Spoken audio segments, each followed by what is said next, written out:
About 10, 15 years ago, I was running a boat, and this good old boy from North Carolina came up, and he was about probably 65 years old. He's probably only 40, he just looked 65 years old. But he said, son, I'm going to save 10 years off your life. You're making all your baits look pretty back there and floss them and ballyhoo wire and everything else. He goes, I'm in the fish killing business, not the making them look pretty business.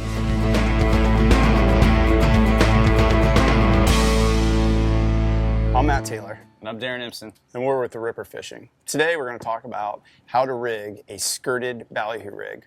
This is our most trusty, fail-proof way of catching every type of fish from marlin, wahoo, mahi, yellowfin tuna. If you name it, they love it. And these rigs are for trolling, and we're going to show you the Ripper way to do it quick and easy and get your baits on fast and get them out in the water to catch big fish. The first thing we're using a 220-pound fluorocarbon. Just a good mid-range. It's hard enough that if you get into a 3-4 hour marlin fight, it's durable enough, but it's just our favorite. First thing I do is I take a 280-pound aluminum crimp. Just slide it on. Then I'll take a line saver. It's a stainless steel rubber-coated line protector. I like to get them a little bit smaller so they don't just slide on, so they don't chafe. So actually you'll spin it on. They come in lengths this size, and you just cut to fit what your loop and your leader is going to look like. So what we'll do is we'll fold it back through the crimp. What I do is I try not to leave too much of a tag end. I'll slide it up so it looks just like that. And I have a tendency to crimp things a little bit differently than most people. Since we use aluminum crimps, what I'll do is I'll actually go as tight as I possibly can with it. The biggest, most important part is you get it really nice and smooth and even. If you get it off-centered or off-kiltered, it's not going to make a smooth transaction. I'll double crimp it right here. Actually, that one's not perfect, so that's the most important part. You get it so it's nice and level. The good advantage, you'll see a lot of guys that they'll just put a crimp in the middle. We like to double crimp it because with the aluminums, but if you notice here on the top, it allows it so it's not pinching it as well. It's nice and tight. You don't have to worry about that pulling. Now, so we've got that part done. We're going to slide down here. You're going to feed your fluoro or mono right through the center. Come out. Then what you're going to do is you're going to put your spring on, which you'll find out what this is all about, which is going to save you a lot of time. Come here, you'll put your crimp on. Now this is the most important part with this type of rig. This is a 220-pound fluorocarbon that we're using right now, but this is a 300-pound crimp. And I'll show you why we go a little bit larger, because you have to make a gap in there. Then what we'll use our line protector. This will actually, it sounds crazy, but this little piece right here, you don't have to use it. But if you get into a bunch of wahoo or something like this, this will actually save your mono from getting cut.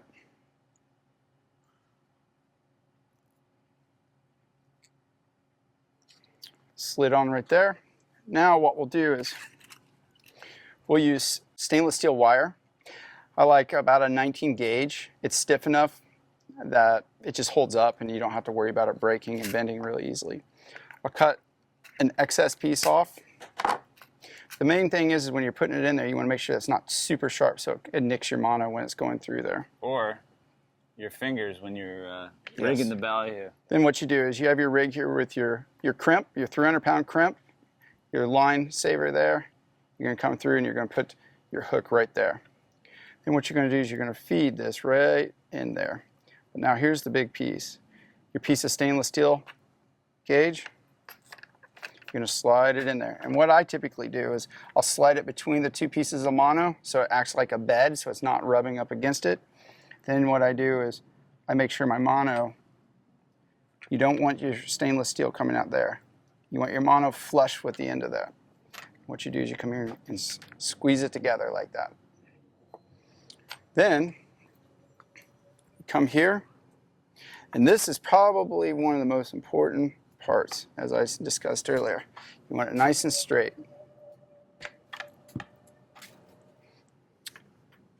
Double crimp it. It's See, that one's off a little. Double crimp, so it's just like that. And you want to make sure that it's nice and flush, because if you look right here, it's almost like a little channel for your mono and for your stainless. Then what I'll do is we'll come here, you'll fold it up so it's perpendicular at a nice 90, and then what you'll do is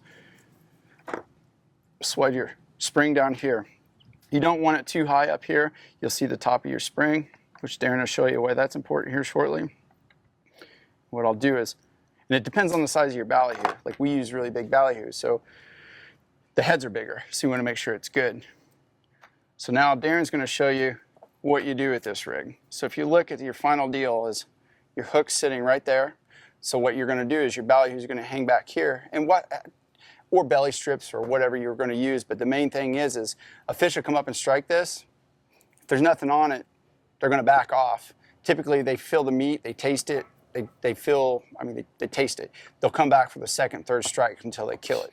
Well, before Darren jumps in here and puts a ballyhoo on here, about 10, 15 years ago, I was running a boat, and this good old boy from North Carolina came up, and he was about probably 65 years old. He's probably only 40, he just looked 65 years old. But he said, "Son, I'm going to save 10 years off your life. You're making all your baits look pretty back there and floss them and ballyhoo wire and everything else." He goes, I'm in the fish killing business, not the making them look pretty business." He showed me this spring rig, and it saves us so much time. This is when we're fun fishing for wahoo, mahi. It actually got some big yellowfins on it as well. But what it is you can switch baits out in a fraction of a second. At the end of the day, we're not professional mates sitting on the back of a sport fish boat where my only job is to rig ballyhoo. And with just the two of us fishing, this saves us probably 70–80% of our time. And it swims naturally. The biggest advantage I find to using the spring is it protects the nose of the bait. When you floss it or use ballyhoo wire or rubber bands, it doesn't protect the nose, and it'll wash the baits out faster. So this will actually cover the nose, and it keeps the mouth from coming up. I mean, we've had baits swim for 3 or 4 hours and not even be washed out. Now Darren's going to show you how the proper way to rig this bad boy. First, you take a ballyhoo. Now, we like to use big ballyhoo. As we said, we use big baits for big fish. This is a Magnum ballyhoo that is available at many different bait manufacturers. You got to make sure that they're brined properly, and they look fresh. This looks like it just came out of the water. This is an individually packed ballyhoo from Sinister Ballyhoo, is one of our sponsors. And as you can see, again, a big ballyhoo. This is a big lure. And as I show you how to rig this ballyhoo on there, it's going to look like this, where the tail is just behind the hook or the skirt here, and it tends to get some nice action. And I'll show you how we do that. So the first thing to do is you need to get dinner out of this ballyhoo.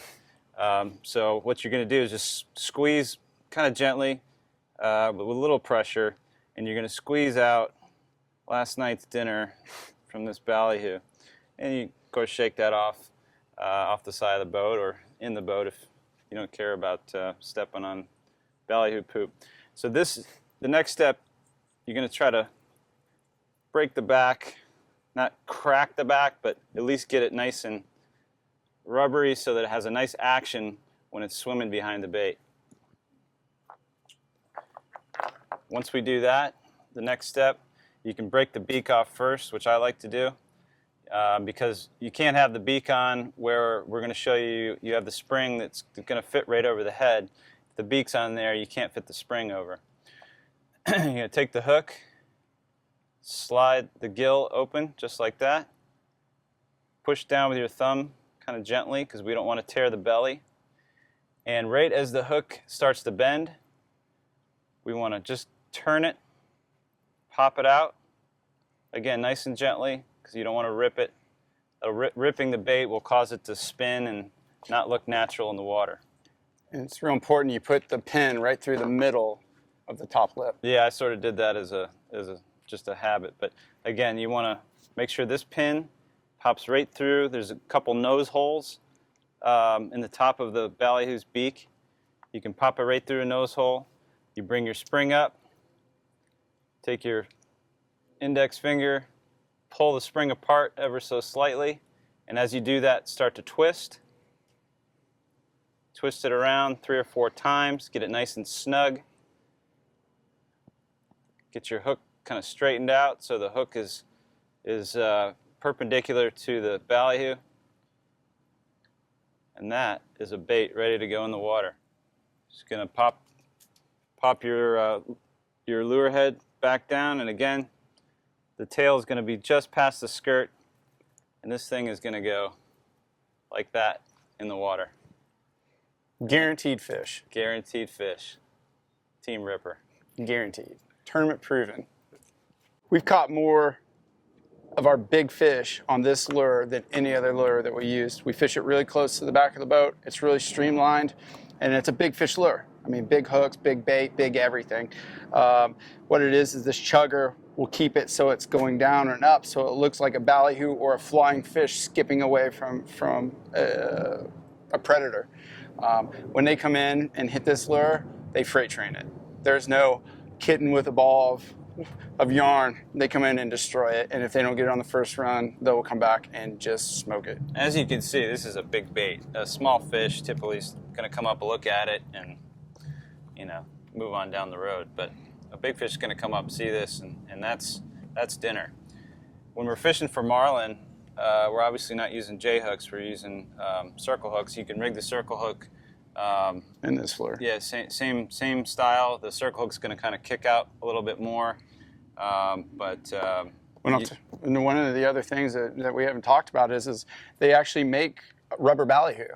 And one of the best marlin fishermen that we know, that's all he does. He uses this rig with rubber ballyhoo, and if you use a rubber ballyhoo, you can use a J hook for marlin fishing.